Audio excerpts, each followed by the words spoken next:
For today's video mga ka-vibes ay maliligo tayo sa Kibala Spring Resort!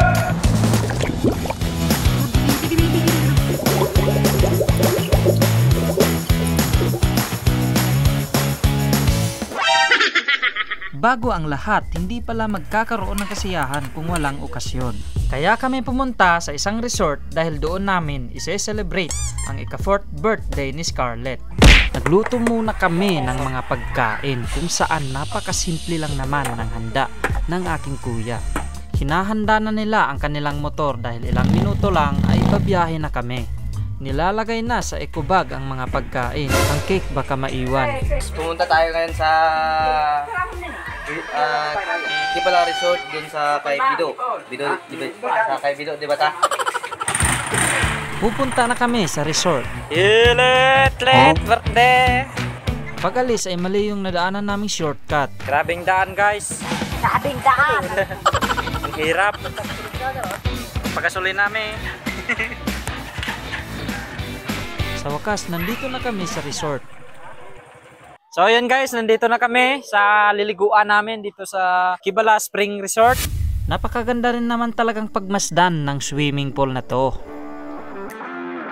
Hello guys, maligo ko guys. Namin kaya sa swimming pool guys. What a nice view!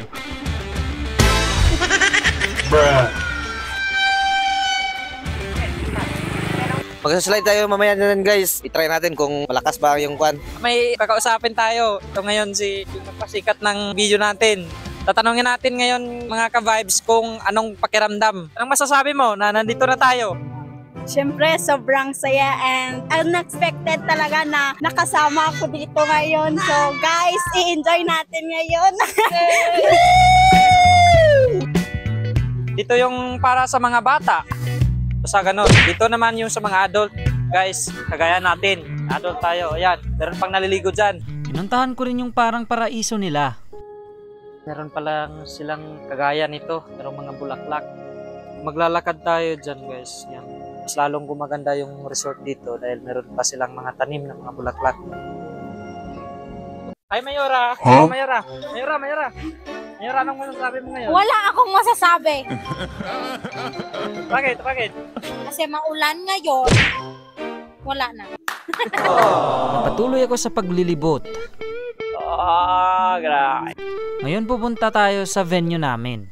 Dito kami maglalagay ng mga gamit namin at pati yung mga foods na dinadala namin. Itong kaldero namin guys, gawa to sa gold bar.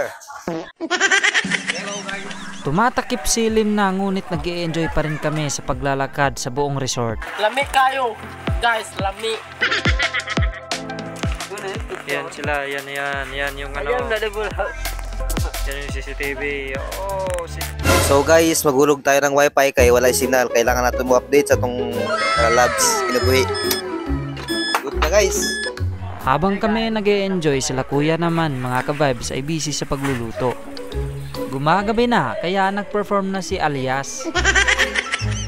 Kaya kami nandito ngayon mga ka-vibes dahil ise-celebrate namin ang ika-4th birthday ni Scarlett. Birthday to you. Ulit. Happy birthday to you. Yeah. Magaling na bata daw, sabi ni Minab. Asan hi? Yan. Sir ka? Buti lang, one day lang sa Thailand. Sa part na to ay meron tayong pangyayari na hindi inaasahan. Baka may kasalanan ka sa kanya, Pipito. Dito ay nagmamadali kami. Lingid sa inyong kaalaman na si Scarlett ay mayroong dalawang handa sa kadahilanan na naghiwalay ang kanyang mama at ang kanyang papa. Kaya dito ay nagmamadali sila dahil pagkatapos niyan ay doon na naman sila sa handa ng kanyang mama. Kiss the Paul. Tanaw, ulit! Ulit yung kapon. Sige, picture. Yo, Paul. Yay! Birthday to you. Happy birthday to you, broken family. Huwag na masyadong emosyonal. Kain lang tayo. Ito yung night swimming na wala ni isa sa amin ang naligo. Maraming lumilipad na mga insekto kaya pinatay namin yung ilaw. Ibang ilaw ang mayroon si Gonggong, ilaw ng pag-ibig. Nako, kahit gabi. Wala palang ilaw sa swimming pool nila. Lilibutin namin dito ngayon. Ayan. Hindi pinalampas ni Kuya ang videoke. Sa totoo lang, hindi pala kami nagkaroon ng night swimming dahil natulog kami lahat. Aray ko! Kaya naisip ko, sayang din lang naman talaga ang ibabayad namin kung hindi rin lang naman kami maliligo. Nag-e-enjoy pa rin naman kami kahit na napakalamig ng tubig. Kawawa yung mga girls dahil kaming mga boys lang yung nagkaroon ng underwater footage. Yung tipong parang hindi mo na may drawing yung mga mukha namin pagdating sa ilalim ng tubig. Salamat sa pagsubaybay sa video natin at sa vlog natin. Sana kung nag-enjoy kayo, i-like ninyo, i-share itong video na to para mas gaganahan tayong gumawa ng mga panibagong video.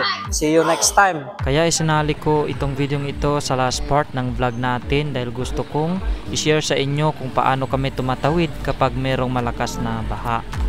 Kaya gusto namin magkaroon kami ng tulay dito sa amin.